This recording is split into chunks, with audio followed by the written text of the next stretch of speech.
Estamos de volta em mais um podcast Como Águias. E se você não está inscrito no nosso canal, não perca tempo. Já se inscreve aqui, ativa os sininhos para receber as notificações dos podcasts que nós estaremos postando semanalmente e que certamente vão edificar a sua fé, como os outros podcasts já têm edificado. Eu tenho recebido muitas mensagens de irmãos e irmãs agradecendo pelos podcasts Como Águias. E esse não será diferente. O entrevistado desse podcast é alguém muito especial, tem uma história de vida que me toca profundamente pela história de vida que eu tenho vivido e ainda viverei, e certamente falará muito ao seu coração. Então fica ligado, não perde nenhum minutinho, e antes de apresentá-lo, vai lá,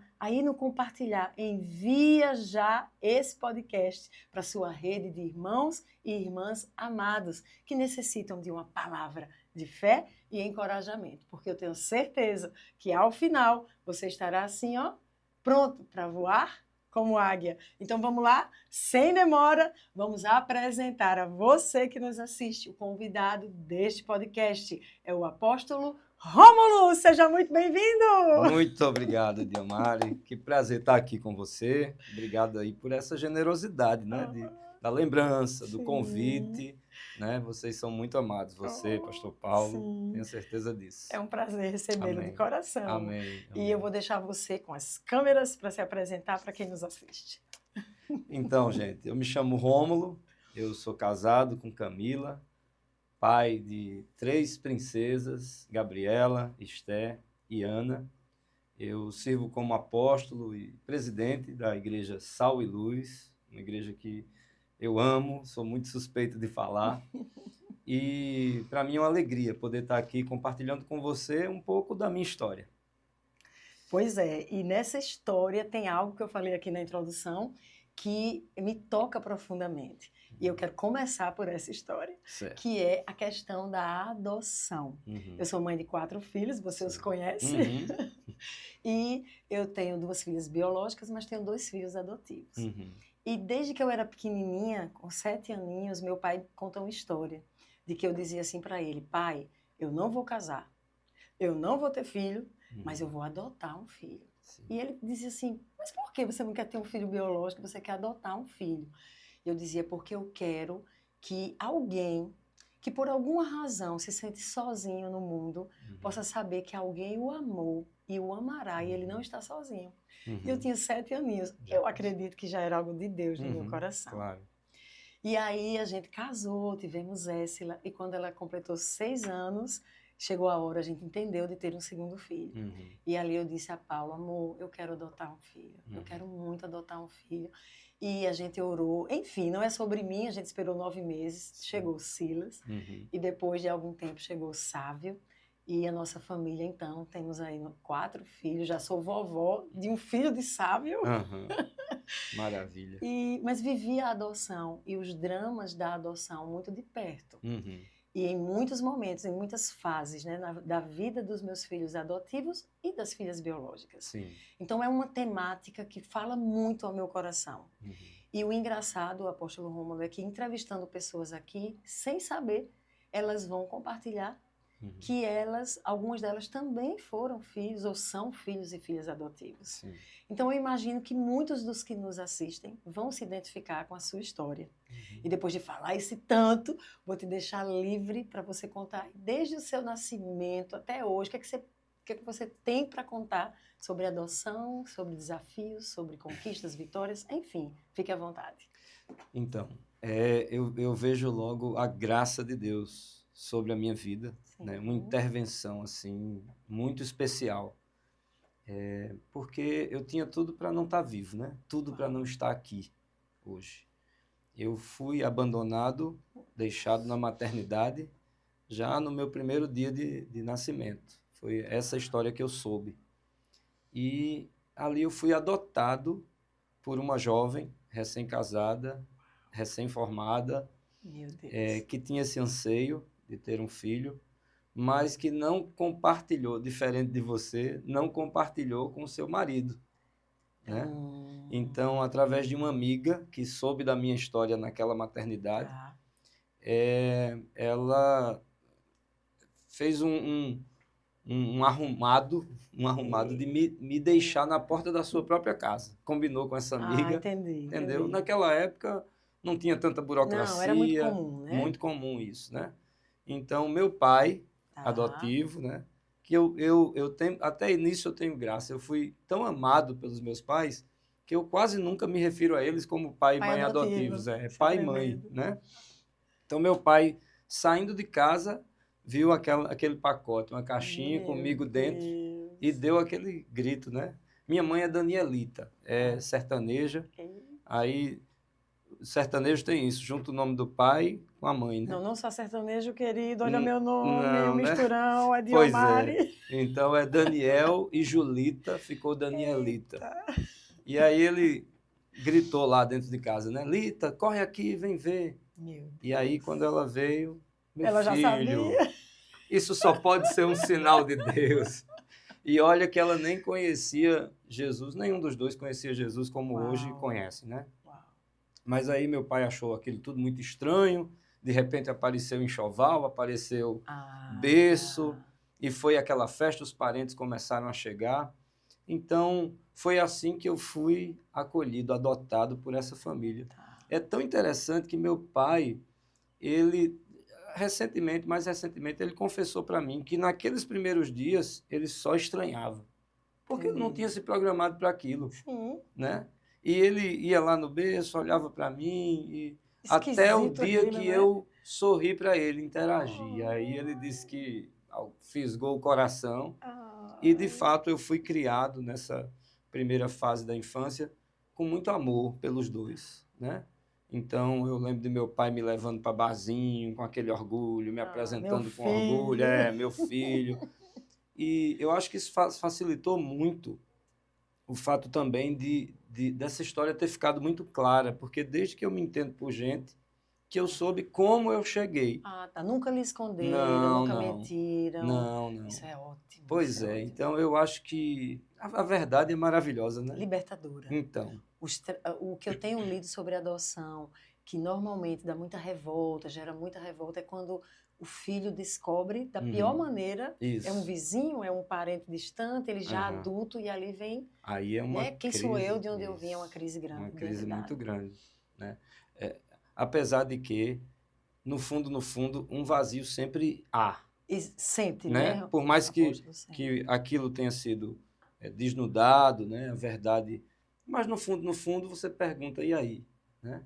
De onde eu vim? Carregam as dúvidas, né? Carrega a dúvida, carrega um vazio.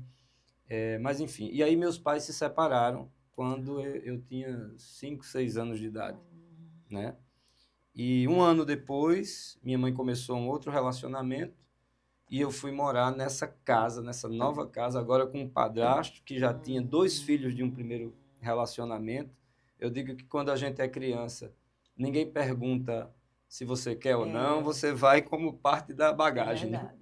Pois é. Bagagem, falou tudo. E no final das contas, aquilo também foi algo muito estranho. Eu senti muito. Eu me lembro até hoje a despedida do meu pai na Epitácio Pessoa, né? E dali a gente perdeu muito do contato também. Ele precisava se refazer, constituir uma nova família e, enfim. E normalmente os pais, no gênero masculino, estou falando, sim. eles tendem a se afastar mais do que a mãe em caso de separação, né? Né? Não sei Pois se você percebe isso. Porque a tendência é os filhos ficarem com a mãe, Exato. final de semana com os pais, mas Exato. até em final de semana, eu via muito pouco meu pai, né? Entendi. A gente perdeu realmente o contato, e mais datas comemorativas, assim. Tá.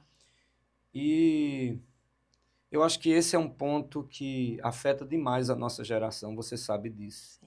É essa orfandade e essa falta de paternidade, mais especificamente. Sim. Né? Isso gera muitas crises, Sim. isso gera muitas lacunas na identidade de qualquer pessoa. Exato. E comigo não foi diferente. Sim.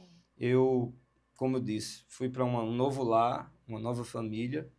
Minha mãe sempre foi muito empreendedora, né? Muito à frente do seu tempo. Ela foi a primeira mulher a utilizar computador Nossa. aqui no estado da Você Paraíba. sabia que ela foi minha professora Foi. de matemática Pois financeira na pois escola técnica? Então, Meu Deus! eu tenho um tio formado em matemática, PhD em matemática, e até da UEPB, Uau. né? O outro que é artista plástico, mas não terminou a matemática por birra, por Meu pirraça. Deus.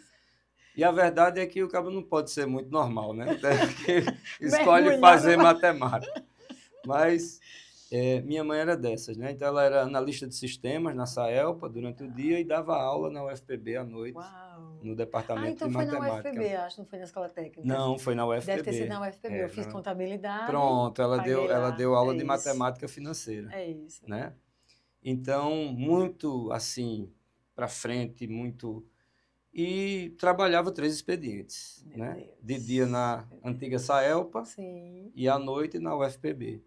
Então, eu fui muito entregue às secretárias de Sim. casa e rua, né? Ah, tá. Então, E meu naquela padrasto época não também. tinha celular, né? Que tá matando os meninos. Não, de Você jeito tava na nenhum. rua Era correndo, na rua, brincando. correndo, brincando, mas a rua também não tem muito o que ensinar, Verdade. né? Então, com esse vazio, então eu viajava demais, né? Na classe, o professor estava ali dando aula e eu estava Em Nárnia. no outro planeta, literalmente, né? Então, eu nunca gostei de estudar. Mas imagine, uma criança, a Bíblia diz que ela entregue a própria sorte e ela tende a envergonhar seu Exatamente. pai e a sua mãe, né? Foi o que aconteceu comigo, né? Foi a minha história de vida. Por um lado, eu não posso reclamar, porque eu fui muito privilegiado do ponto de vista econômico. Eu sempre estudei em boas Sim. escolas, eu sempre tive tudo Não dentro lhe de faltou casa. alimento, não lhe faltou Nada, roupa, pelo né? contrário, né? Eu me vi até numa condição melhor do que os meus colegas. Mas do ponto de vista da alma, da identidade, né? Era um vazio, um vazio. E eu tive um padrasto que é primo da minha mãe, legítimo, Nossa. de sangue, né? A família da minha mãe é toda os pais são todos delegados de polícia. Meu Deus. Então, o pai da minha mãe com o pai do meu padrasto são irmãos de sangue e tudo delegado de polícia do Meu sertão e tal. Deus. Eu estou dizendo isso só para você entender que quando a gente Já tô aprontava imaginando. qualquer coisa, meu padrasto, que era filho de delegado numa cidade do interior, pintava e bordava. Então, qualquer coisa que a gente fizesse, minha mãe quisesse repreender, ele dizia, deixa os meninos, isso é nada. Diante do que eu fazia, isso é nada, né? Imagine ele em Princesa Isabel, adolescente, andava armado já, né? Então, Tá. O referencial dele era muito isso, diferente. isso. Eu estava achando que ele era muito rígido, mas ao Não, contrário. é o contrário, era permissivo Entendi. demais, ele se divertia em ver a gente fazendo coisa errada. Então, o melhor padrasto que você pode Claro. imaginar para uma criança e um adolescente. Agora, o estrago que isso gera a longo prazo, né? Verdade. Então, foi aí que eu digo que eu fui praticamente programado para perturbar, Meu Deus. programado meu para Deus. fazer coisa errada. E a permissividade faz isso, né? Isso. E naquela época nós não tínhamos esse entendimento, né, que hoje temos, porque minha família nominalmente católica, mas nada praticante. Eu me lembro de ter aprendido Pai Nosso, Ave Maria e Santo Anjo, quando pequenininho. Mas à medida que eu vou crescendo, Deus se torna uma realidade cada vez mais distante, menos real. Eu pensava assim, ou Deus existe e não está nem aí para mim, ou ele não existe de fato. Então, deixa ele lá e eu aqui, né? E aí, existe a realidade espiritual, Sim. né? Então, tem um histórico de um abandono, Isso. né? Hoje... Uma geração que provavelmente já foi fora de um contexto conjugal, familiar. Isso, totalmente. A gente aprende sobre os espíritos de bastardia, por exemplo, que atuam nesse contexto. Isso. Então tá lá, perseguindo. As raízes de iniquidade, Sim, tudo sim. isso, né? Então, eu fui, à medida em que foi crescendo, pré-adolescente, adolescente, aí começa a delinquência. Meu Deus. Né? Eu tinha um terrível hábito de roubar. Meu Deus. Então, eu roubava, eu ia para casa de um coleguinha, se eu gostasse de alguma coisa, pegava. Quer dizer, nem era porque havia uma necessidade. Não. Mas é esse tipo de adrenalina, Sim. sabe? Aquilo, e a patota com que eu fui crescendo, eu tenho um meio-irmão que eu falei, filho do meu padrasto, Sim. 2 anos mais novo que eu. ele galego dos olhos azuis, Eita. mas a gente unha e carne, sabe? Para aprontar. Mas eu acho que nem numa relação consanguínea assim, a gente seria dessa tão forma. parceiros, né? Que coisa. Mas nós nos tornamos parceiros mesmo para fazer coisa errada. Meu Deus. E era isso. E era fazendo coisa errada e passava a mão, né? Minha mãe muito rígida, muito, eu apanhei muito. Não foi falta de surra. Isso também é uma coisa que eu agradeço. Porque imagino se eu não tivesse apanhado.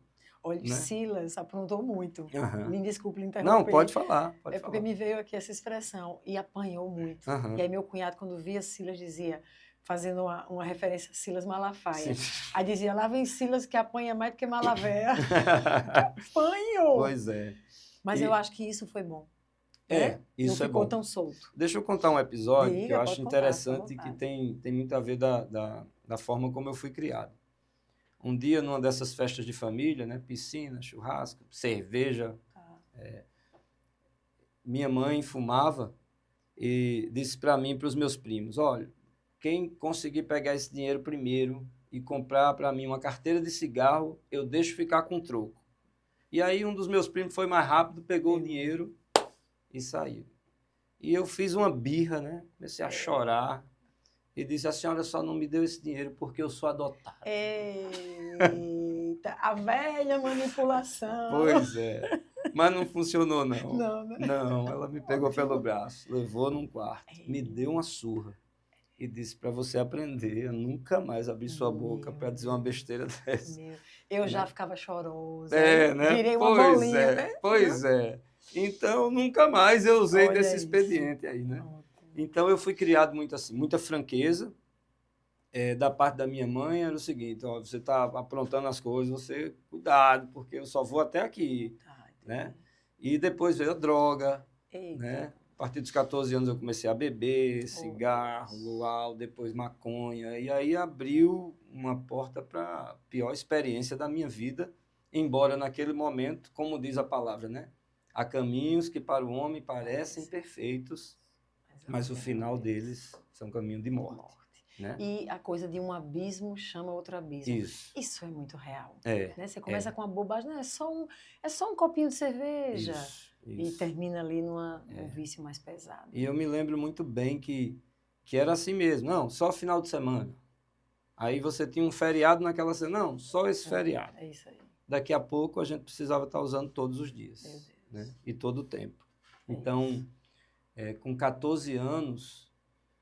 foi quando eu comecei a usar droga, né? Loló, lança. Na minha cabeça, tudo aquilo era muito divertido. Entendi. Se alguém dissesse que era droga, eu nem tinha noção de que aquilo era droga. E naquela época, é terrível. Meu Deus, mas a gente não tinha o acesso à informação que a gente tem hoje. Sim, concorda? Pois é. Dependia das revistas, banca de revista, então você só está indo com a galera. Então, aí alguém oferecia um colírio, que eu não vou dizer o nome para não dar ideia, mas um colírio para botar no nariz. E aquilo deixava você chapado. E a gente ia para a escadaria do prédio, agora eu já tinha me mudado, ia para outro bairro, e ali naquela escadaria a gente ficava viajando e curtindo e aprontando. E foi aos 16 anos de idade, não, foi exatamente nessa época, aos 14 anos de idade, que a palavra chegou na minha casa. Primeiramente, de toda a minha família, minha mãe tinha uma tia que era da Assembleia de Deus, que sempre tentava evangelizar, mas eu acho que havia uma distância muito grande pelo formato. Sim, né? Sim. Aquele formato. Mas ela sempre foi uma mulher que orou pela família. É isso que eu já ia dizer. Sempre tem alguém que pagou o preço de oração. Pois é. Mas a palavra chegou lá em casa primeiro através do movimento carismático. Meu Deus. Uma pessoa do altiplano, tinha uma missa lá, carismática, chamou minha mãe, ela foi. Ela se interessou pela palavra e alguém convidou ela para a escola bíblica dominical na Igreja Batista de Manaíra. Meu Deus, João Filho ainda? É isso, João Filho. E às vezes a gente ia, mas ia por ir para acompanhar ela, né? E era ainda areia, as salinhas eram cadeiras debaixo de cajueiros, né? E foi quando o evangelho foi chegando. Mas o evangelho foi chegando e da nossa parte, droga e delinquência. Vocês já estavam nisso? Já estávamos, já estávamos. Então, a gente até gostava das histórias da escola bíblica dominical, mas o coração Estava preso, estava no outro estava canto. capturado pela droga. Por outro lado, minha mãe sofria também, né, com o casamento dela. O diabo tinha muita sede, sabe? Muita sede, muita sede. Então, muita briga, muita discussão. Mas assim, uma coisa boa é que quanto mais a gente se afundava no mundo, na delinquência, mais minha mãe se firmava na igreja e na palavra. Então, a partir dali, ela começou a compartilhar a palavra mais diretamente. De maneira mais intencional, talvez, né? E principalmente quando ela pegou um dia droga lá em casa. Aí foi aquela dor, né? E ela veio confrontar e sentou comigo, meu filho, vamos jogar isso fora, vamos esquecer isso, vamos começar. E por ela ser muito franca, eu aprendi a ser muito direto, muito franco. E eu disse, olha, eu estou começando agora, não tem a menor possibilidade de eu parar. Eu quero viver isso. Eu quero viver isso. E aí ela mergulhou de cabeça, né? Na igreja, na palavra. E ao ponto da gente ficar fazendo chacota com ela, né? Às vezes vinha pregar, a senhora tá doida, que negócio eu vou deixar que eu estou fazendo por causa de igreja, né? Meu padrasto também, que tinha as coisas dele, né? A vida dele, a mesma coisa, né? E às vezes ela queria orar antes da refeição. E vamos, a partir de hoje vai todo mundo orar, tal. E ela fechava o olho para orar, e aí meu padrasto era o primeiro a pegar um pedaço de pão, jogar num da gente, e ficava aquela chacota, mas ela começou a adotar essa postura. Então ela escrevia versículo e pregava no guarda-roupa, a gente ia lá, arrancava. Escrevia um versículo de batom no espelho, e quando a gente chegava, pronto, essa mulher tá doida mesmo, né? Meu Deus. Mas foi assim que ela foi se tornando uma mulher de fé, né? Ao mesmo tempo que ela era firme, empreendedora, batalhadora, trabalhadora, acho que ela agarrou essa fé com unhas e dentes. E meu pai, como eu disse, contatos esporádicos, meu pai é o oposto dela, é extremamente sensível, é um cara mais tranquilo, mas a gente também perdeu contato, até que eu completei 16 anos. 16 anos, eu estava assim, no auge, sabe? Eu já tinha deixado de estudar. Eu estudei música na adolescência, estudei inglês na adolescência. Porque ela mandava, Era, colocava tudo, vai e tal. E, de repente, eu abandonei tudo, eu fui perdendo minha identidade. Eu já não conhecia mais meus amigos, já não reconhecia mais minha família. E minha mãe procurou meu pai para dizer, eu preciso de ajuda, senão alguma tragédia vai acontecer. E me mandaram para Imperatriz do Maranhão, onde eu tinha um irmão do meu pai, um tio meu, que morava lá. Eu já ia perguntar por quê? Pois é. Eu tenho, na verdade, uma tia e um tio, né? Os dois irmãos do meu pai. O marido da minha tia não gostou muito da ideia, porque ele tinha filhas adolescentes, disse, não vai dar certo. Já meu tio, que não tinha filhos, era casado, mas manda esse cabra para cá, né? Eu sempre fui chamado de Rominho na família. Manda Rominho para cá. E ali eu tive uma grande lição de amor, né? Eu morei 1 ano, mas esse meu tio, assim, ele sabe preconceito zero e aceitação total, assim. Então, eu tinha total liberdade, total confiança. Um acolhimento. Um acolhimento que cura, né? extraordinário. Não curou muito, não. Não, ainda mas não. Mas eu creio que marcou. Entendeu? Marcou. Porque, com o passar do tempo, o tal do maconheiro, o drogado, é o seguinte, basta olhar, ele conhece outro, né? E aí eu conheci alguém que mexia com as coisas, numa dessas saídas, e passei a usar também. Passei a levar droga para a minha turma da escola, né? E, enfim, graças a Deus, durante esse ano, eu nunca aprontei ao ponto de levar problema para o meu tio, né? Para a família, né? Mas só mudou a geografia. Sim. O coração era o mesmo, né? E passado aquele ano, eu repeti de ano, comprei meu diploma, porque quando minha mãe veio, você reprovou, não é isso que a senhora queria. Eita, tome aí o diploma. E ela rasgou na minha cara, né? Porque não se tratava disso. Não era sobre isso. E parece que eu voltei com mais sede do meu contexto, porque era a minha galera, né? João Pessoa e tal. E aí assim, foi numa aceleração muito grande. Para resumir essa história, foi no Réveillon de 96 para 97. Eu estava ali no Bahamas, o dia amanhecendo, drogado. Meu Deus. Meus colegas, assim, meninos e meninas, né, também no mesmo estado. E eu morava ali na beira-mar do Cabo Branco, no João Marques de Almeida. E eu Um prédio alto? É um prédio alto, Ah, é um dos mais antigos eu sei, ali. sei. E eu voltei caminhando pela calçadinha e eu fiz essa oração.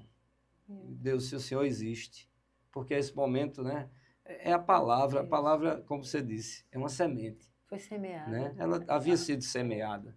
E na hora daquele vazio que você vê que não tem mais o que te satisfazer. Nada preenche.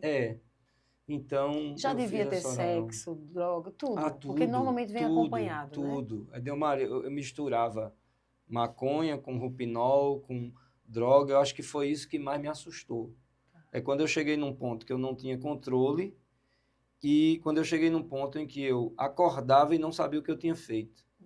Então, eu havia dirigido e não sabia por onde tinha andado. Meu Deus, que perigo. Então, eu poderia ter matado alguém, eu poderia ter morrido e não sabia como aquilo aconteceu. Então, eu disse, Deus, se o Senhor existe, me tire dessa vida. Nessa caminhada, né? Não precisou de uma oração teologicamente fundamentada, porque Deus só está esperando o coração que se inclina para Ele. Pois é. E eu vou te dizer, minha conversão não se deu aí ainda, né? Eu ainda passei alguns meses ponderando isso. E como minha mãe, aqui eu quero chegar num ponto bem interessante. Ela foi discipulada na Igreja Batista, ela se firmou na Igreja Batista, se batizou lá com o pastor João Filho, mas por conta da dor dela, ela procurava oração em tudo que era ciclo pentecostal. Betel Brasileiro, Assembleia de Deus, o que você imaginar, onde tivesse uma irmã de coque, ela ia buscar oração pelos filhos. Oh, Deus. Tem uma situação que ela conta, que um dia, mais uma vez, ela procurou um pastor renomado da cidade para pedir oração por mim e por esse meio-irmão. Sim. E nesse dia, eu acho que o pastor já estava... que ele disse assim, irmã, é o seguinte, eu não vou mais orar pela irmã, não. Porque pelos seus filhos, não. Porque se eles não quiserem, não tem jeito. Eu vou passar a orar pela irmã, para Deus lhe confortar e tal. E ela saiu dali, foi para casa, e dentro dela algo dizia, eu não aceito essa palavra. Eu não aceito essa palavra, Senhor, eu não aceito perder meus filhos para o mundo, para o diabo e tal. E ela se ajoelhou. E Deus a levou ao texto de Ezequiel 37, o Vale de Ossos Secos. Do ponto de vista da exegese, da hermenêutica, essa interpretação está fora, né? Mas, do ponto de vista do Espírito Santo, foi o que Deus falou com ela. Seus filhos são como aquele vale de ossos secos. Mas profetiza vida sobre eles. Que coisa linda. E o milagre vai acontecer. É sobre isso. E ela passou a declarar a vida. Outra ocasião, Deus levou ela até a viúva de Naim. Mas, mais uma vez, do ponto de vista teológico e da interpretação, as coisas não se encaixam. Mas o Espírito Santo falou com ela, vem cá, o filho daquela viúva poderia querer alguma transformação? Poderia querer alguma mudança? E ela chorando, não, Senhor, porque ele estava morto. Do mesmo jeito são teus filhos e do mesmo jeito eu vou fazer na vida deles, né? Que bom que Deus é muito maior do que qualquer exegese pois hermenêutica. Do que qualquer, sei lá, instrumento que a gente possa usar para tentar aferir o que ele deseja falar. E então, um dos círculos de oração que ela frequentava era do pastor Elialdo, em Mangabeira. Eu o conheci muito pouco, porque não era do meu ciclo de interesse, ele já faleceu, mas eu o conhecia, né?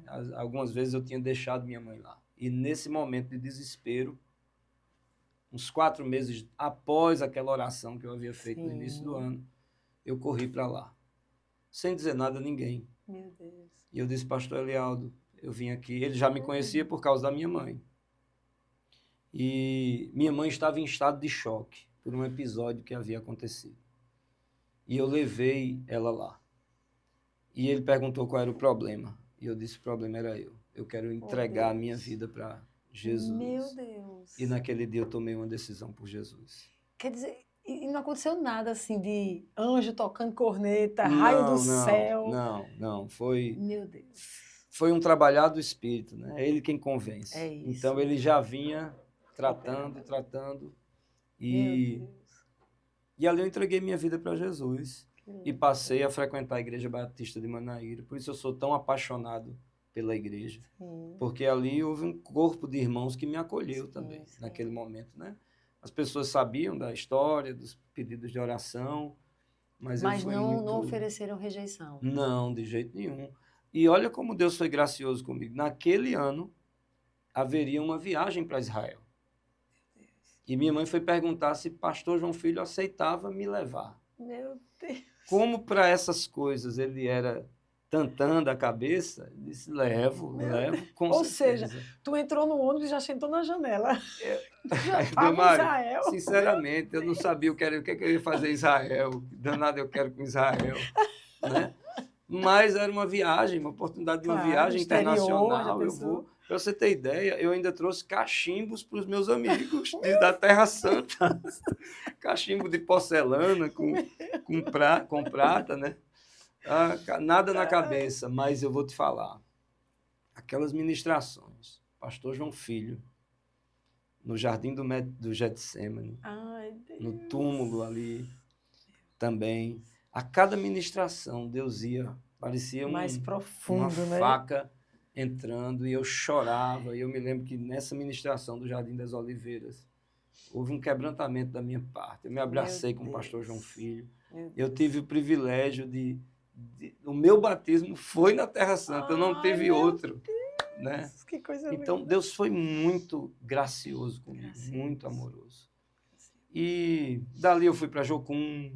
Aí, tu já começasse, já se foi. entregando. O primeiro ano já foi. E naquele mesmo ano, na Jocum, eu recebi um chamado para o ministério. Uau! Foi. Novinho. 19 anos de idade. Meu Deus. Então, em tudo eu vi a graça de Deus. Que Mas, coisa. voltando à questão da adoção, sim. Deus era tudo que eu precisava. Era tudo que eu procurava. Porque ali na Jocum, eu acho que o marketing, né, é de um treinamento missionário. Mas eu traduzo como sendo uma lua de mel com Deus. Ai, que lindo. É uma lua de mel com Deus. Porque você aprende a se relacionar com Deus. Ai, que você lindo. aprende a ouvir a voz de Deus. Você está convivendo com pessoas de diferentes culturas, diferentes denominações, mas você é levado a ter um relacionamento real com Deus. E eu acho que lá é muito forte a questão da dependência. Sim. Todos ali estão em total dependência. Total, né? total. Eu fico ouvindo os relatos, não sabe para onde vai, não tem o recurso financeiro, não conhece ninguém, a tal país, mas está ali tendo que buscar em Deus e experienciando as intervenções desse Deus, sinalizando onde, respondendo as perguntas, levantando os recursos. Meu Deus. Lá a gente ora para ontem, né? Então, assim, entende? Então, aqui a gente está orando, mas a vida está acontecendo, Exato. você, né? Lá não, a necessidade é agora, pai, e agora? E de repente surge. Incrível, mas incrível. Então, foi uma experiência que eu acho que realmente me firmou, porque também me tirou desse contexto. Sim. Né? Sim. 5 meses lá, interno, integralmente dedicado àquilo. Me permita lhe interromper. Claro. Porque até me veio aqui, não tem a ver com a adoção, nem com o seminário, mas ontem uma moça me procurou na internet, 27 anos, e desesperada, pedindo ajuda para sair do vício da pornografia. Sim. E aí ela grita que está desesperada por isso, que precisa sair, eu começo a conversar com ela, fazer algumas perguntas, e o que ela vai me dizer? Ela vai dizer, o rapaz que me apresentou a pornografia fica no meu pé toda hora me mostrando. Então eu penso nisso o tempo inteiro. E à noite a gente tinha uma reunião na comunidade, eu compartilhei, e minha filha é psicóloga. Então assim que terminei, ela disse, mãe, a primeira coisa que ela precisa para conseguir sair do vício, porque hoje ela já é uma dependente da pornografia, ela precisa sair do contexto. Isso. Ela precisa se isolar desse rapaz. Acabou o contato com esse rapaz. E com todo o grupo que, porventura, se é que tem, faz com que ela esteja ali sempre em recorrência, vendo. Isso. E E eu fiquei pensando, na igreja a gente tende muito a espiritualizar, então eu tenho trabalhado muito essa questão, junto até a pastores, como a espiritualidade integrativa precisa ser desenvolvida. Tem que ser a nossa espiritualidade. Isso. Somos um espírito que possui uma alma que habita em um corpo. Então, do ponto de vista da dimensão espiritual, ok, recebi Jesus, justificado, blá, blá, blá, o Espírito Santo habitando em mim, ótimo, lindo, conectado com o Pai, Filho, agora, identidade, ok.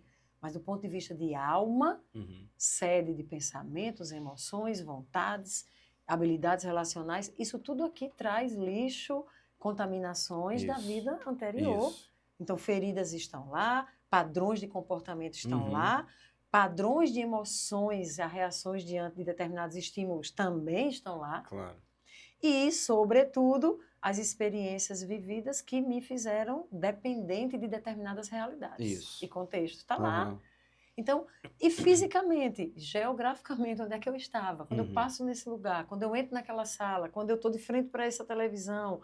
Então, tudo isso tem que ser levado em consideração para eu ajudar alguém que vai ser liberto do vício. Isso. E aí, quando você fala, só me vem, meu Deus, como Deus realmente foi gracioso com você. Porque não só você teve ali, você foi vivificado, regenerado do ponto de vista da dimensão espiritual, o Espírito Santo em você, entrega para Jesus, mas do ponto de vista aqui, tanto de alma como físico, e aí o físico relacionado à geografia, Deus já te tira e te isola. Isso foi muito poderoso. Sim. Quiséramos nós que todos pudessem ter esse acesso, né? Nem todos, nem sempre terão. Claro. Mas já fica essa dica. Pais e mães que possam estar assistindo nosso podcast, um filho em dependência, você vai precisar retirá-lo do contexto no qual ele cometia ali aqueles atos. E esse é um aspecto interessante, a gente falou muito aqui da delinquência, da droga, mas essa questão da sexualidade também é muito forte, né? O diabo atua muito. A gente não tinha internet, mas tinha a Playboy. Sim. E lá em casa, pelo meu padrasto, nós tínhamos a assinatura da Playboy. Então os meninos ficavam só esperando o mês virar, chegar a nova, né? Isso gera tantos transtornos, né? Tanta dependência. E você estava ali na Jocum agora, isolado, aprendendo a se relacionar, dependência de Deus. O que é que acontece ali, Rômulo? Então, um dos tópicos principais trabalhados é a paternidade. Ai, que lindo. Paternidade. Que lindo. E aí, como você é levado a ter uma devocional diária, como a primeira coisa do seu dia, antes mesmo de um café da manhã, imagine quando eu, a primeira vez, abri a Bíblia e estava escrito assim... Ai, que lindo. Não chore, me faça chorar que minha maquiagem vai embora. Acaso pode uma mãe esquecer-se do filho que ainda mama, de modo a que não se compadeça dele? Mesmo que ela ainda se esqueça, eu, todavia, não me esquecerei de ti. Jamais. Aleluia. Teu nome está escrito na palma das minhas mãos. Eu li aquilo, Eliomar. Eu não sou órfão. Meu Deus. Eu tenho um Deus que me ama. Aí você abre lá outro texto, Jeremias 29, 11. Eu é que sei os pensamentos que tenho a teu respeito. Pensamentos de paz e não de mal, para te dar uma esperança e um futuro. Então, Deus se revelou assim como esse pai que eu sempre procurava, né? Como eu disse, muito amor por parte dos meus pais adotivos, mas você só sabe o que é uma criança adotiva quem passa. É uma lacuna que você não sabe. Eu olhar para a minha família e ver que você não se parece tanto com eles, né? E, enfim. Tu acreditas que antes de adotar Silas, ele foi o primeiro, eu fui estudar. Eu gosto de estudar, gosto de pesquisar, enfim. E enquanto a gente esperava os 9 meses, né, que a vara da infância nos procurasse, eu descobri um médico chamado Luiz Schettini Filho, doutor Luiz Schettini Filho. Ele era graduado em psicologia, mestrado em psicologia, doutorado em psicologia e tudo que ele estudou foi sobre adoção. E a prática clínica dele era especializada em adoção. Então eu lembro que eu comprei um livro chamado O Filho Adotivo e comprei outros dele, mas esse me marcou, porque ele colocou assim, ele disse, eu atendo muitas crianças adotivas e as pessoas quando olham para o filho adotivo imaginam assim, ai, como ele foi sortudo. Sim. Ai, como ele barará. Especialmente se uma família rica tiver Sim. feito a adoção, né? Isso, Olha como você é sortudo. E ele diz que cada comentário desse, o filho adotivo vai carregando um prédio esmagador nas costas dele, que grita para ele assim: você tem que retribuir, você tem que ser bom, você tem que dar algo em troca. Porque olha como foram bons, olha como você tem uma dívida. Só que ele diz assim que o filho biológico, quando nasce, não nasce devendo. Sim. Ele nasceu, é filho. Isso. Mas o filho adotivo tem esse estigma. Eu devo a eles. Eu devo a eles. Isso foi um ponto que me alertou muito. Um segundo, ele diz, quando ele atendia crianças e os casos que eram problemáticos demais, normalmente, a criança foi deixada na porta da casa, que era o mais comum, e a pessoa toma aquela criança por um senso moral de não posso negar. Sim. Mas ela não está preparada e tem que ter preparo. Até para o filho biológico os pais precisam. Com certeza. Então não está preparada, não era o que ela queria, não estava dentro dos planos e projetos. E ali, com o passar do tempo e das demandas que são naturais de um filho, de um bebê, por exemplo, ela começa a sentir o peso do ato. E muitas vezes vem uma rejeição, a segunda rejeição. E outra coisa que ele falou, todo filho adotivo, isso me marcou também muito, eu tinha muito esse cuidado. Ele chega na festinha da família e tá assim, ó, tio, tia, irmão, esse tem o narizinho daquele, tem o cabelinho desse, tem o... Sim. E ele se olha e diz, mas a minha cor é diferente da pele. Eu não tenho esse olho que eles têm. De onde eu vim? A quem eu puxei? E por mais que o filho adotivo tenha consciência de que ele é amado, de que ele é querido pela família adotiva, mas dentro dele, ele diz que é inato a qualquer ser humano.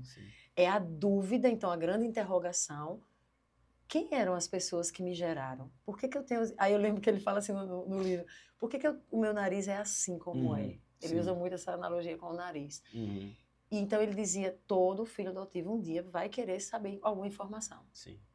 E eu lembro que quando eu li, eu me preparei. Aí, ok, tá tudo bem, tô sabendo, tô conhecendo, até que adotei.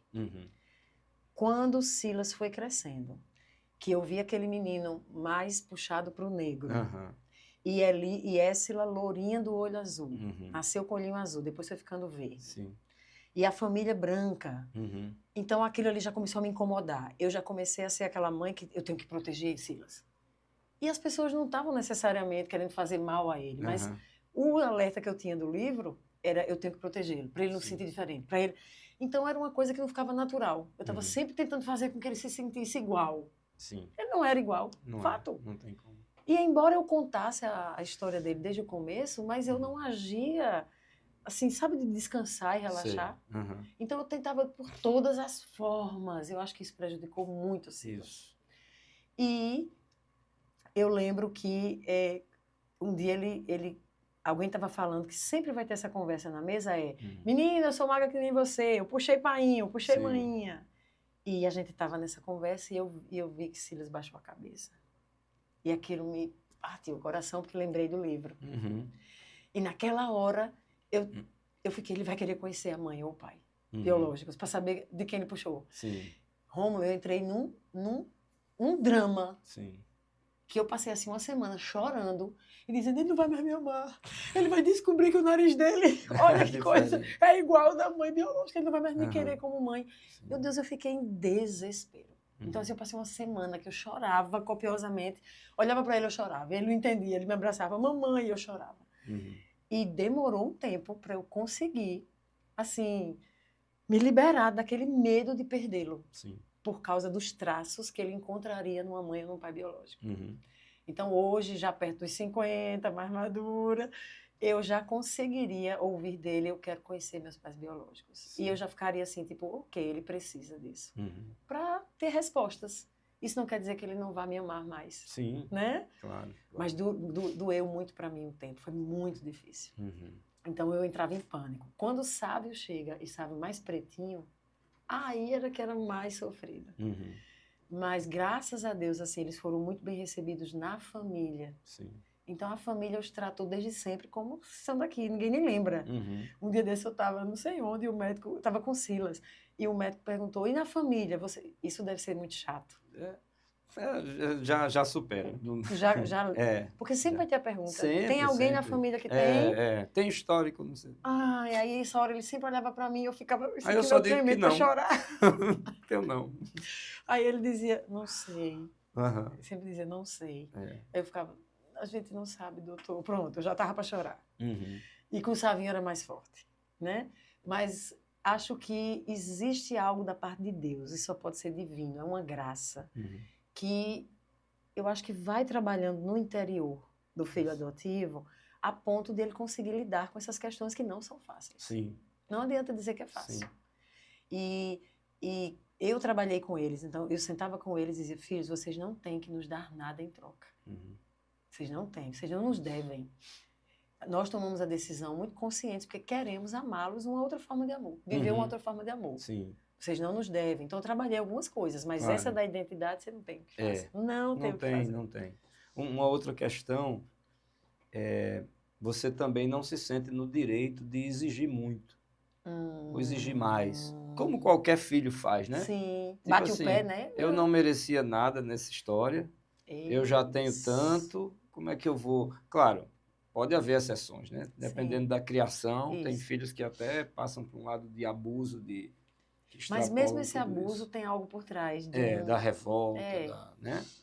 Mas eu acho que é isso. Você fica marcado, realmente. Fica. Então, aí eu me converto, vou me tornando gente, sendo curado, assumindo responsabilidades, né? Servindo a igreja, Sim. sempre servindo a igreja. E minha mãe chega para mim com uma pasta.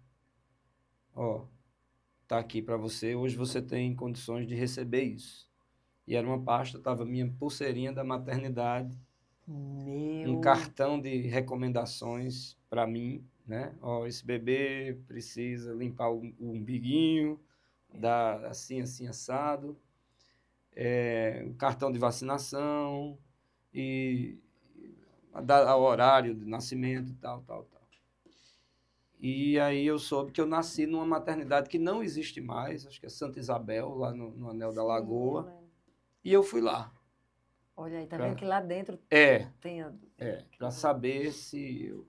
E quando eu chego lá, essa maternidade já tinha se tornado num empresarialzinho, tinha uma agência dos Correios, eu entrei, perguntei sobre a maternidade, disse, olha, o dono da época é o dono desse prédio ainda, mas esses arquivos se perderam todos. Teve uma infiltração aqui no prédio e o que existia de documento, então eu não pude saber quem resgatar era. nada. Resgatar nada. E de tempos em tempos, mesmo depois de muito adulto, né? Sim. Casado já, de tempos em tempos, batia uma coisa, eu ia para a internet, né? Nascido em 1977, procura a mãe, babá. Nunca achei Não tinha o nome dela, nada. Tinha na pulseirinha. Porque a pulseira de Sávio veio o nome dela. Então, mas vinha só Ana Lúcia. Ana Lúcia. Aí procurei Ana Lúcia. E era engraçado, eu entrava no Facebook, aí eu achava uma Ana Lúcia que tinha mais ou menos a idade, Sim. aí eu entrava em contato com a pessoa, por acaso, não sei. Já pensou? Não, meu filho, não sou eu. E tal. E nunca achei. E aí esqueci. Vida que segue, né? Vida que segue. Deus foi muito misericordioso comigo, né? É um privilégio pertencer a Deus. Sim. É um privilégio ser um servo de Deus. Sim. E ter uma esposa maravilhosa Era como aí onde Camila. eu queria chegar. E aí Deus sabe arrasa. de tudo, né? Aí Deus me deu uma esposa maravilhosa, 3 filhas que eu acho que aquilo que eu não tive, ou que eu acho que eu não tive na infância, na adolescência, eu preencho dando amor para elas, né? Por isso eu sou tão família. Eu sou tão lá, eu sou protetor, sabe? Eu amo estar em casa com elas, eu amo fazer programa junto com elas, enfim. E aí Deus me deu isso como um belo dia. Eu acho que há uns 2, 3 anos atrás, minha mãe, Danielita, é convidada por uma TV daqui da cidade para dar uma entrevista no dia da adoção. Eu já fui convidada não sei quantas vezes. Pois é, pronto. Tira foto com o menino. E ela foi lá dar essa entrevista. Nisso ela escreveu um artigo. Eu não sei o que veio primeiro, se foi a entrevista ou o artigo que ela escreveu, porque ela é diretora de um plano de saúde e tem um informativo e de vez em quando ela escreve uns artigos lá. E ela escreveu um, Onde está Ana Lúcia? Meu Deus. Né? E aí esse negócio correu. Heron Cid, que é jornalista, é da Sal e Luz, né? Congrega lá conosco. Fez uma crônica com base nesse artigo. O tempo passou e quando foi novembro do ano passado, uma pessoa procurou Heron. Uma jovem lá de Natal procurou Heron e disse, Heron, essa história dessa sua crônica bate muito com a história que a minha mãe me passou. Ela teve um filho em 1977, né? E esse menino foi tirado dela na maternidade. E e aí se encontraram, a Heron procurou Danielita, a história bateu. Meu Deus, né? eu não sabia. Eu soube dessa campanha. Pois Eu é. recebi uma mensagem no WhatsApp de Danielita, porque ela tem, como é que chama lá? A chácara, A chácara né? Porta da Fonte. Porta da Fonte, maravilhosa, as Isso. igrejas usam para os seus Aham, eventos. Já isso. fica aqui o merchandise, Tá o merchan. Isso. Rebeca, coloca aí, já que você vai editar, a chácara Porta da Fonte, Isso. porque é uma bênção. Danielita tem ali se dedicado a receber igrejas, Uhum. né, jovens. Quanta cura naquele lugar, quanta libertação, quanta salvação através dos eventos. Isso. E até vou fazer um parênteses aqui, abrir um parênteses. Uhum. Um dia a gente queria fazer orar no monte. Sim. Mas o lugar que a gente orava, os traficantes tomaram. Sim. Que era lá perto de Jacumã, enfim, lá em cima. Sim. E estava muito complicado passar para aí. E os homens não estavam à vontade. Não vai, não, minhas mulheres não vão. Isso Muito mesmo. cara bebendo, drogado. E a gente ficou, não, a gente tem que ir para um lugar, a gente tem que sair daqui, a gente quer ir para um lugar retirado, ficar com Deus. E aí o Espírito Santo me disse, Danielita, agora ora. Eu não tenho amizade com a Danielita. Ela não é da minha comunidade. Ela mora mais lá, né? Sim, eu acho, sim, fica mais lá, que é fora isso. da cidade. E foi minha professora. Eu digo, meu Deus. Mas eu olhei lá no Instagram. Aí mandei uma mensagem. Danielita, sou pastora Diomari e gostaria de ir com parte da igreja. A gente queria orar, passar a madrugada orando aí, como se fosse o nosso monte. Será que você autoriza? Quanto é que você cobra? Ela, cobrar, minha irmã? De forma nenhuma, os portões estão abertos. Pois é. Mandou gente me receber. Tinha cafezinho, tinha chazinho, tinha rapadurinha. Desse jeito. Meu Deus. Assim, aí depois, venha mais, viu? Volte mais vezes. Eu ainda voltei uma vez. E eu fiquei assim, encantada. Aí acabou que isso tudo para chegar aonde? Fiquei com o contato dela no meu WhatsApp. Sim. E aí, um belo dia, chegou uma mensagem. Como era o sloganzinho, Ana Lúcia? Onde está Ana Lúcia? Onde está Ana Lúcia? Aí, quando eu li, eu comecei a chorar. Eu disse, meu Deus, eu não acredito. Só que eu pensava em mim. Entende? Sim. Então era, Danielita deve estar sofrendo muito. Sim, eu sei. Pois é. E eu chorava e dizia, meu Deus, como ela está conseguindo. Mas depois eu fui entendendo, o Senhor me ministrando, que ela não estava em sofrimento. Ela estava tão segura do que ela tem com você de relação. Então, para mim foi também uma grande prova de amor, né? Sim. Porque é basicamente pegar o seu Isaac... Já pensou? E entregar... Melhor esconder, né? Não é só meu. Claro. Mas ela vira público como veio. Coisa linda. Pois é. E aí essa história não foi fechada ainda. Meu Deus. Né? Porque eu conheci primeiro minha irmã, essa minha suposta irmã. Tá. Mas para ela não tinha nenhuma dúvida. Ela chorou, me abraçou. Olha... Ela tem que idade? Ela deve ter uns 38 anos, mais ou menos. E ela me abraçou, até parece comigo. Aí ela disse, olha, eu sei que para você é muito estranho, porque você nunca soube da minha existência. Exato. Eu cresci sabendo da sua. Meu Deus. Minha mãe contou que teve esse filho, e não sabia se estava vivo, se estava morto e tal. E o que aconteceu foi que, nesse momento em que essa minha irmã me achou, a mãe comentou com ela, olha, eu acho que meu filho morreu, porque eu achei essa matéria aqui e eu acho que é ele. Aí ela entendeu a dor da mãe, entendeu? E aí ela disse, não, preciso fazer alguma coisa. E ficou até a madrugada, pesquisando, caiu na matéria de Heron Cid. Foi aí que ela caiu na matéria de Heron Cid. Mas ela não contou nada para a mãe, porque aí é um drama que eu acho que eu não posso nem compartilhar. Porque, basicamente, Diomari, eu vou abrir. Basicamente, ela me teve na adolescência. O tabu era muito maior nessa época. E a família fez todo o movimento para me tirar dela. Sim. Tipo, ela vai para a maternidade, ela tem esse bebê, mas ela volta sem. E às vezes ela queria o bebê, Ela mas não queria, tinha às oportunidade, vezes, não teve no chance. caso dela, Não teve chance. ela nunca engoliu aquilo, Oh, Deus. porque ela ouviu meu choro, ela não teve atestado de óbito, não teve enterro, Oh, Deus. e simplesmente a irmã dela, que trabalhava na maternidade, veio até ela e disse, ó, a criança morreu, esqueça essa história e vamos para casa. Deus. Né? Então, ela nunca engoliu isso. Mas perdeu totalmente o contato, não sabia para onde eu tinha ido e tal. Depois casou, teve 3 filhos, né, com esse marido. O marido morreu, ela ainda era jovem. E, enfim. Tu acreditas que eu fui pregar em Natal? Engraçado, Rio Grande do Norte também. Não foi Natal, não. Foi uma cidadezinha perto de Natal, não estou lembrando o nome. E ao terminar, uma senhorinha já, ela devia ter perto dos 70 anos, Sei. ela vinha ao meu encontro, chorando. Eu não sei se eu citei Silas e Sávio na pregação, enfim. Mas ela vem chorando muito e ela me entrega uma carta trêmula. E me entrega essa carta. E diz assim, pastora, me dê essa alegria antes de morrer, de ver minha filha, ou é filho, não lembro. E eu pego aquela carta, só que eu do outro lado. Tu entende que para mim era Deus me tratando? Entendo. Então eu do outro lado. Digo, meu Deus. A minha primeira reação foi, não, ela não fez o filho agora? Não, e a mãe? Sim. E a mãe vai sofrer? A mãe de verdade é quem criou. Então assim, tipo, quis me dar uma revolta. E eu dobrei aquilo, meio chateada. Guardei. Depois de um tempo estava orando.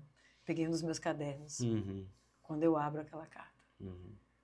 Apóstolo Rômulo, quando eu li, sabe aquela coisa, não sei se era o ambiente profético de oração, o Espírito Santo que convence do pecado, que conduz à verdade, foi me ministrando assim, ela tem sim, você já parou para perguntar se eu quero dar a ela esse presente, de ela ver o filho? Aí eu fui ler a carta com calma, porque quando eu comecei a ler da outra vez, eu já fechei e me revoltei. Quando eu leio no final, é um caso assim, ela engravidou novinha, o pai não quis assumir, um jovenzinho, ela tinha 14 anos, ou era 13. A família disse, ou você dá, ou você vai para fora. Ela não aceitou dar o filho e foi botada para fora. Só que ela ficou na rua, morando na calçada, virou pedinte, com aquele barrigão, então ela não suportou. Claro. Quando teve um neném, ela procurou a família disse, se você der, você volta. Então, imagine a culpa que ela carregou todos esses anos. Ela disse, eu escolhi a mim do que a meu filho. Uma vida mais tranquila. Claro. Mas ninguém pode julgar. Não dá para cobrar. Não dá, gente. Aí, enfim, então ela passou a vida. Aí ela disse, me ajude.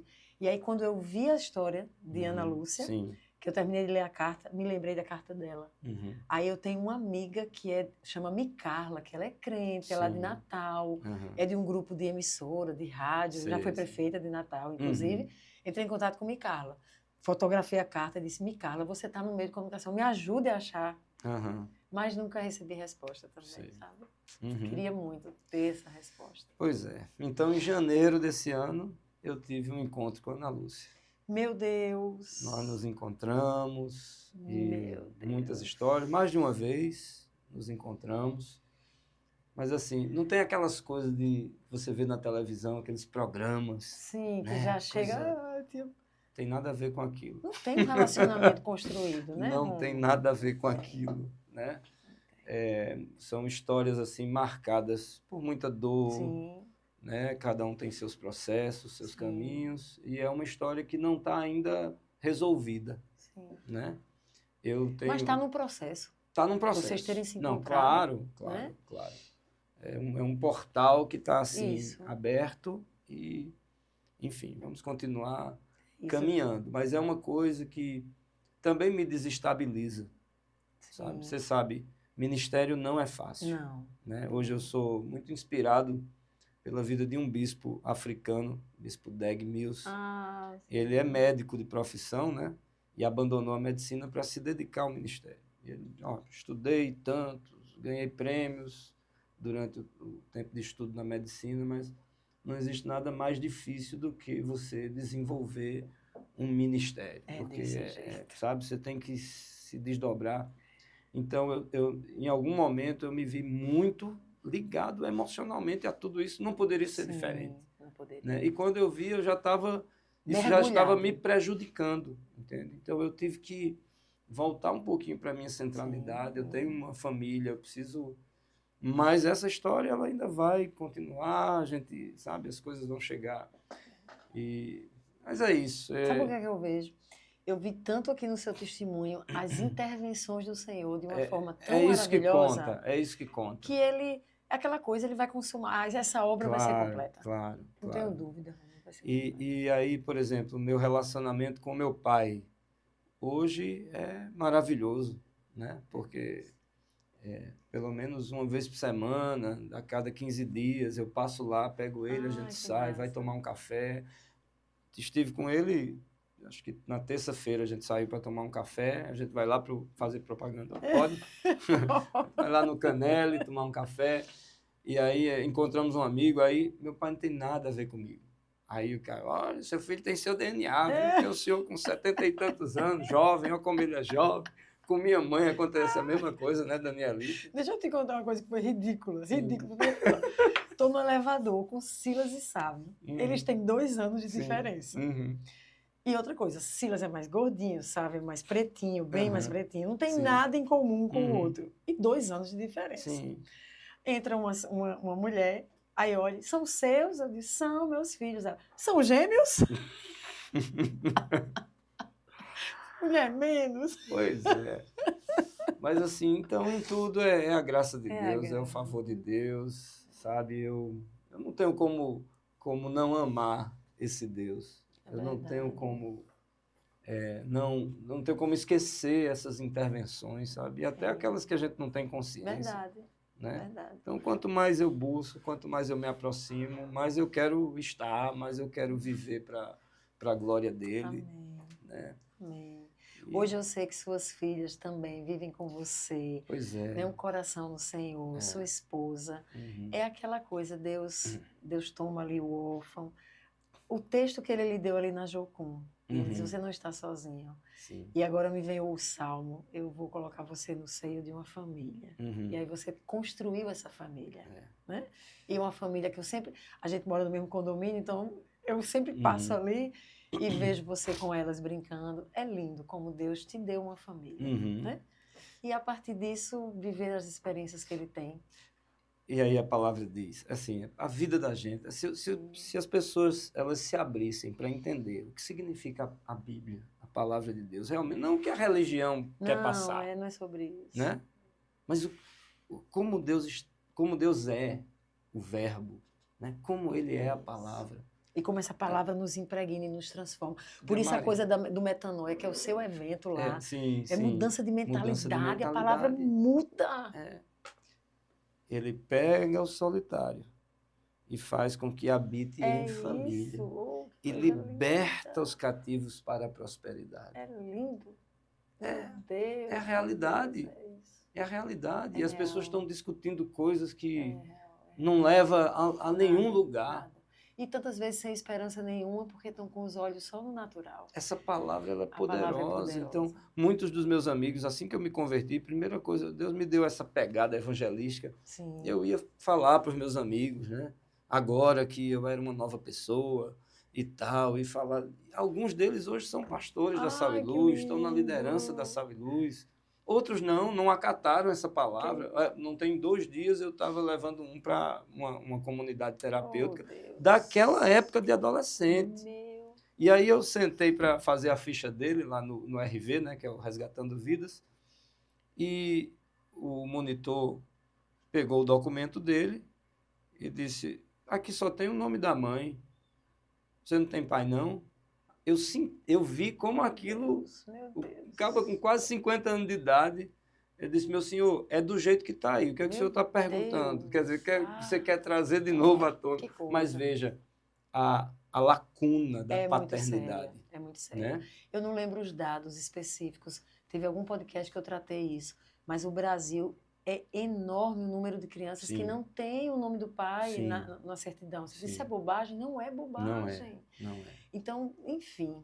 Mas, apóstolo, nossa hora está dando. Hum. Ai, a gente ficaria aqui. Vou lhe chamar outras vezes, se Ah, você tá tiver certo, tempo. Eu sei claro, que tem claro. muitos outros assuntos aí Amém. e que Amém. você poderia edificar tanto nossas vidas, mas eu não Sim. posso terminar sem o nosso bate-volta. Então, eu vou lhe fazer aqui algumas perguntas. Vamos Não lá. pode pensar muito, Claro. certo? Certo. Vai lá e deixa o que você sente sair. Uhum. Seu maior presente, Salvação. sua maior conquista, Minha família. algo que te estressa, Hipocrisia. algo para fazer que te dá muita paz. Cuidar de mim, eu acho. Eu pensei que tu dizia surfar. Não, então, eu pensei nisso. É surfar, quando eu estou num tá. treino de jiu-jitsu, eu tá, estou jiu-jitsu cuidando de também. mim. Algo que te enche de alegria. Eu acho que as conquistas no ministério, assim, ver a igreja florescendo, vidas lindo. transformadas. Ai, é lindo. Algo que te entristece. Eu acho que a injustiça, violência contra a criança, né?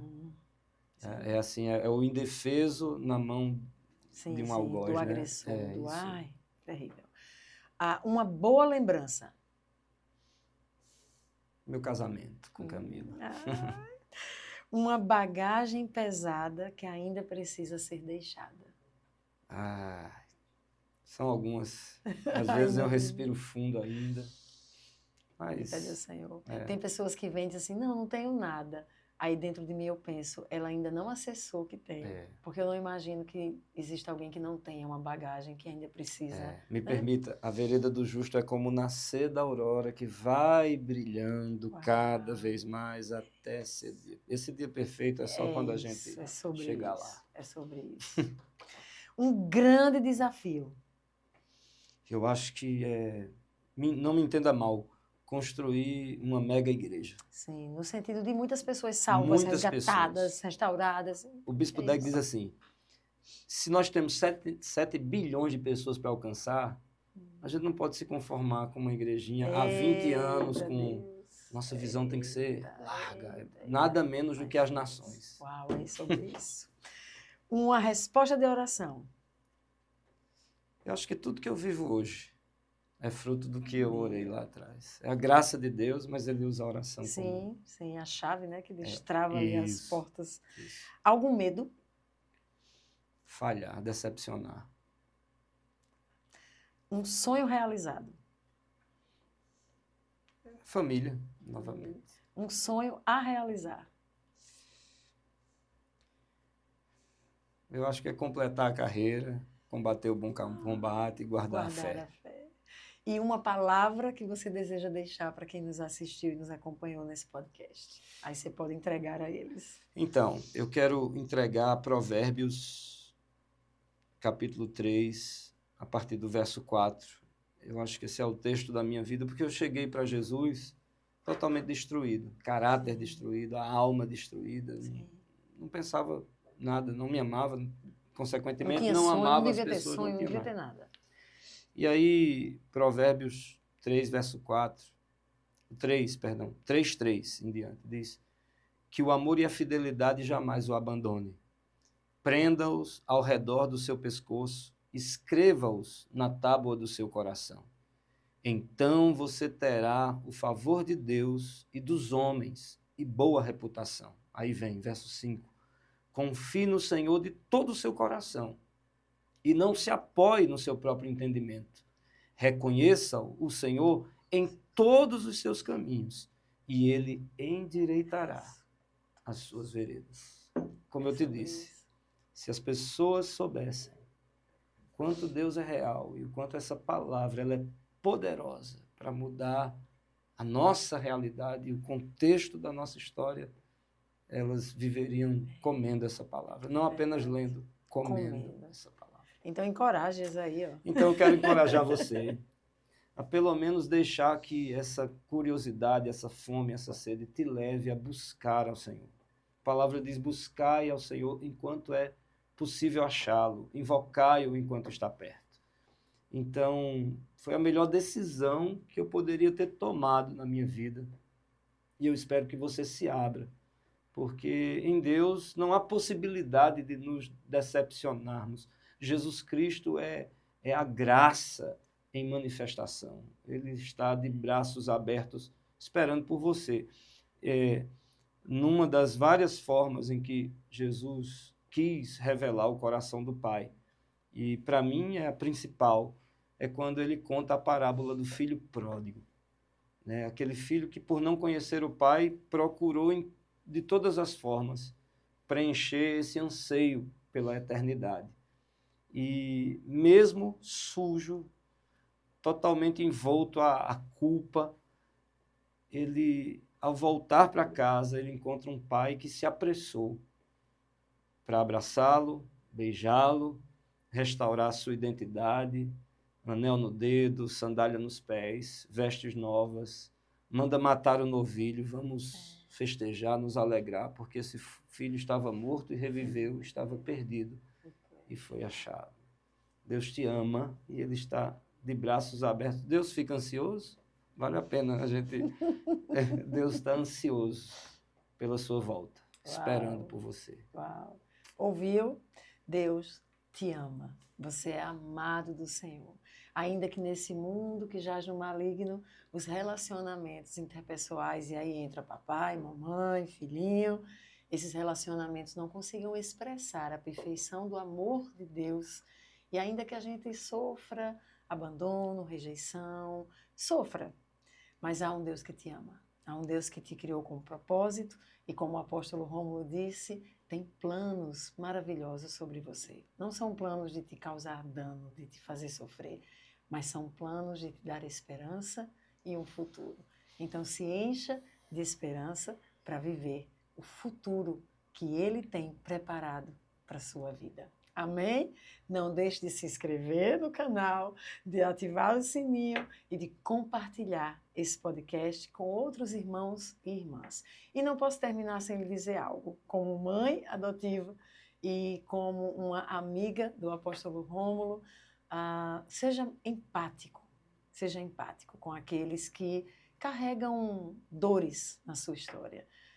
Se você estiver com alguém e você sente que não é tão parecido, que não venha com aquela pergunta de puxou a quem? Às vezes isso é tão cruel com aquele filho que já lida com dúvidas e questionamentos. Só guarde no seu coração e abençoe aquela vida para que o Senhor possa preencher completamente todos os vazios e toda dor possa dar lugar à alegria do amor de um pai que é perfeito e que jamais deixará de amar os seus filhos. Até o próximo podcast Como Águias.